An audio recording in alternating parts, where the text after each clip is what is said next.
Hey there! Today I want to take a moment to talk about episode 3 and 4 of Stuart vs. the Universe and how this series is gradually becoming one of my favorites from this year.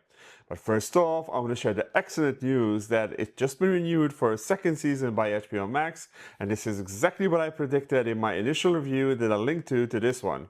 And before I go further, please do consider subscribing to my channel if you want to see more content like this in the future. It truly helps. Now back to episode 3, which is probably my favorite so far, and it depicts an alternate universe that has magic but no science, which is very cool on paper, and tons of possible storylines could have been explored, but what we got was a very small glimpse of that multiverse, but most importantly, two big OG characters coming back. It was really nice to see Will Wheaton back, and his duel with Bud was very cool with impressive visual effects, which included probably one of the very best that I've ever seen.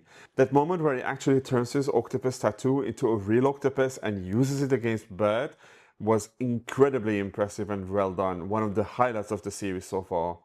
And then we get Bernadette back as a witch, and Melissa Rauch really did deliver her scenes perfectly.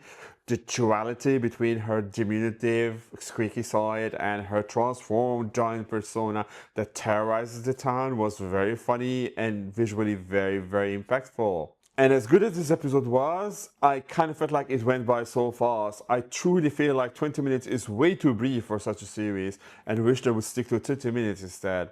That way we could explore and delve into each universe a bit more. Moving to episode 4, which is probably my second favorite by now, and we get Amy Farrah Fowler back as a psychiatrist working in a mental hospital.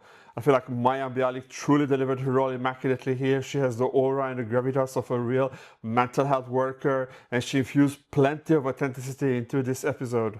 This is the one episode where I feel like Stuart was showing some depth and some layers into his personality that I've never seen before. And those hallway scenes where he's trying to escape are so visually impressive, and we even get to see a cameo of Weird Al Yankovic, which was a very nice and an unexpected surprise. I totally love that near the end of each episode we always get a glimpse of what's to come in the next one.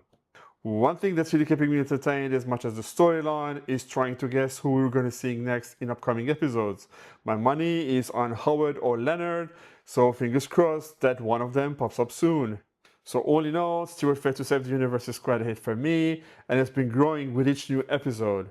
I sure hope that Chuck Lorre and Bill Brady have enough ideas for a second season so that we might get it in the middle of next year instead of the end of it. That's all for now, but what about you? How are you loving this new Big Bang Theory spin-off? Let me know down in the comments. Cheers!